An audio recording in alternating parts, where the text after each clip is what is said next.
ওয়ালাইকুম আসসালাম রহমতুল্লাহি ওয়া বারাকাতুহু। সম্মানিত রেজাউল করিম ভাই, আমার অনেক কাছের লোক, আল্লাহ তার প্রতি রহম করুক, দয়া করুক। তিনি জানতে চেয়েছেন এটা যে আমার কাছে সবচেয়ে উত্তম আচরণ পাওয়ার অধিকার কে রাখেন? মা বাপ, ভাই বোন, ওস্তাদ, ছাত্র, শিক্ষক এবং যারা নিকটাত্মীয় আছে, প্রতিবেশী, সবাই।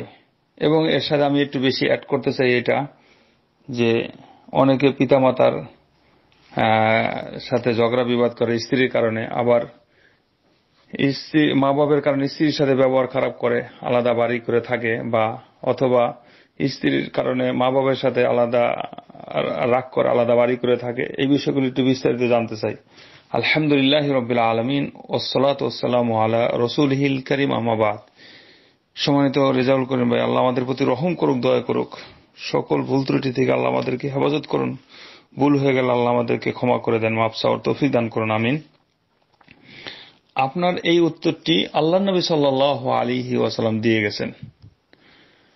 অনেক সুন্দর করে আল্লাহ নবী সাল্লাল্লাহু আলাইহি ওয়াসাল্লাম উত্তর দিয়েছেন। সেম প্রশ্ন আল্লাহ নবী সাল্লাল্লাহু আলাইহি ওয়াসাল্লামের কাছে এক সাহাবী এসে একই প্রশ্ন করেছিলেন, ইয়া রাসূলুল্লাহ, আমার কাছে সবচেয়ে উত্তম আচরণ পাওয়ার অধিকার কে রাখেন?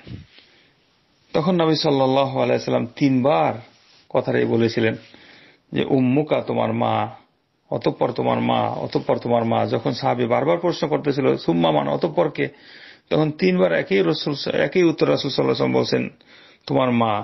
কথাটি 3 বার বলা হয়েছিল এইভাবে। চতুর্থবার আল্লাহ রাসূল সাল্লাল্লাহু আলাইহি ওয়াসাল্লাম বললেন সুম্মা আবুক, অতঃপর তোমার পিতা। তাহলে এই হাদিসটি পাবেন বুখারীতে আছে 5771 না 5971, এবং মুসলিমে আছে 2548। বিশিষ্ট সাহাবী আবু হুরায়রা রাদিয়াল্লাহু থেকে বর্ণিত। হাদিসটা অনেক সুন্দর। তো দেখেন, এই পৃথিবীর মধ্যে আল্লাহ সুবহানাহু ওয়া তাআলার পরে আল্লাহ রাব্বুল আলামিন মা বাপের হক উল্লেখ করেছেন। পিতা মাতা সম্পর্কে আল্লাহ নিজেই বলছেন সাহিবুহুমা ফিদ দুনিয়া মারুফা, যে দুনিয়ার সবচেয়ে উত্তম সাথী হলো পিতামাতা। এই জন্য আল্লাহ রাব্বুল আলামিনের হক আদায় করার পাশাপাশি আল্লাহ পিতামাতার হকের কথা বলছেন, যে পিতামাতার প্রতি আচরণ সুন্দর করো, তার সাথে ব্যবহার সুন্দর করো, চলাফেরা সুন্দর করো, তাদের খেদমত করো।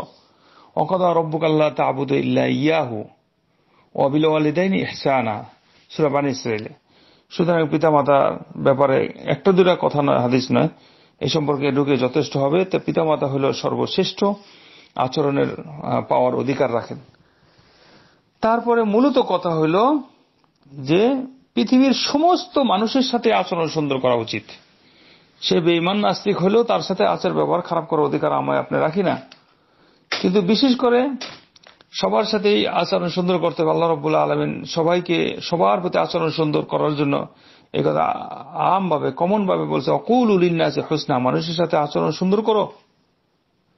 এবং নবী সাল্লাল্লাহু আলাইহি ওয়াসাল্লাম হাদিসের মধ্যে একটি হাদিসে ইরশাদ করেছেন, ইত্তাকিল্লাহ হাইসুমা কুনত, যেখানেই তুমি থাকো সেখানেই তুমি আল্লাহকে ভয় করো। যে অবস্থা আছো, যেখানে যে পরিস্থিতি আছে, সেখানে আল্লাহকে ভয় করো।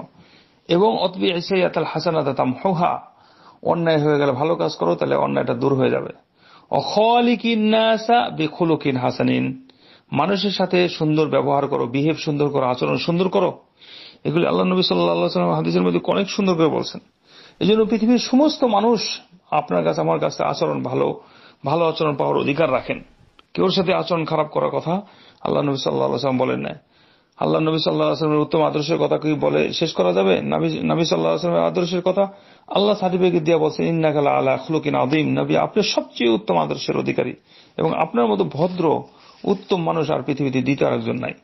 সুতরাং নবীর আদর্শে আমাদেরকে আদর্শবান হতে হবে, নবীর চরিত্র আমাদেরকে ধরে রাখতে হবে, চরিত্রবান হতে হবে, এবং নবী সাল্লাল্লাহু আলাইহি ওয়াসাল্লামের আচরণ থেকে আমাদেরকে শিখতে হবে। এবং সেই শিক্ষা যখন আমরা গ্রহণ করব, তখনই আমাদের আচরণ সুন্দর হবে এবং আমরা সেখান থেকে শিখতে পারবো। আর কাল কিয়ামতের মাঠে যে সবচেয়ে মিজানের পাল্লা যেটি ভারী হবে, সেটা তো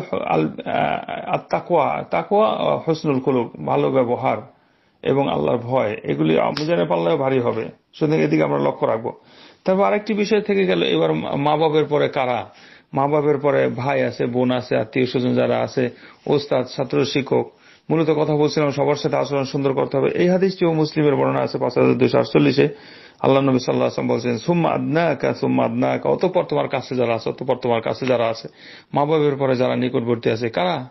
ভাই বোন, স্ত্রী পুত্র, তারপরে ওস্তাদ ছাত্র শিক্ষক, যারা নিকট আত্মীয়, যাদের দ্বারা আপনি উপকৃত হচ্ছেন, যাদের সাথে সবসময় চলাফেরা হচ্ছে, ওঠা বসা হচ্ছে, তাদের সাথে আচরণ সুন্দর করতে হবে। বুখারী এবং মুসলিমের বর্ণনাতে ইমাম বুখারী রাহিমাহুল্লাহ এবং ইমাম মুসলিম রাহিমাহুল্লাহ এই হাদিসটা নিয়ে আসেন বাবুল বিররি ওয়াসিলাতে, যে আত্মীয় স্বজনের সাথে সুন্দর আচরণ করা।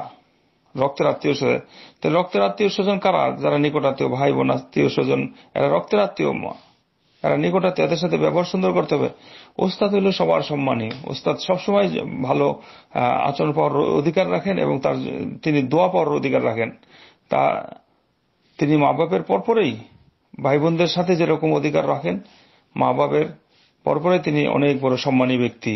তার সাথে সম্মানজনক আচরণ করতে হবে, তার জন্য দোয়া করতে হবে, তার সাথে কোনো রকম ভেদাভেদ আচরণ যাতে না হয়। সার্বিকভাবে বলা যাবে যে সমস্ত মানুষের সাথে আচরণ সুন্দর করতে হবে, আর মুসলিম ভাইদের সহযোগিতা আগাইতে হবে, এটিও আচরণ সুন্দর। ইসলামী বিধানগুলি মানাই মূলত আচরণ সুন্দর, ব্যবহারই নয়। সত্যিকে মানুষের কাছে সুন্দর আমল, আখলাক, চলাফেরা, ইসলামের নিয়ম কানুন, এগুলি যে ব্যক্তি মানবে তার মধ্যে আচরণ সুন্দর হবে এবং সে ব্যক্তি স্বভাবতই আচরণ সুন্দর করবে, সবার সাথে ব্যবহার সুন্দর করবে, কারণ তার মধ্যে আল্লাহর ভয় আছে এবং ইসলামের আদর্শগুলো তার মধ্যে পরিস্ফুটিত হচ্ছে এবং বিদ্যমান আছে। আল্লাহ রাব্বুল আলামিন আমাদেরকে সবাইকে ইসলামের আদর্শবান হয়ে আল্লাহকে ভয় করার তৌফিক দান করুন, সুন্দর আমল করার তৌফিক আল্লাহ আমাদের সবাইকে দান করুন। হাদা ওয়া সাল্লাল্লাহু আলা নবিয়িনা মুহাম্মদ। আসসালামু আলাইকুম ওয়া রাহমাতুল্লাহি ওয়া বারাকাতুহু।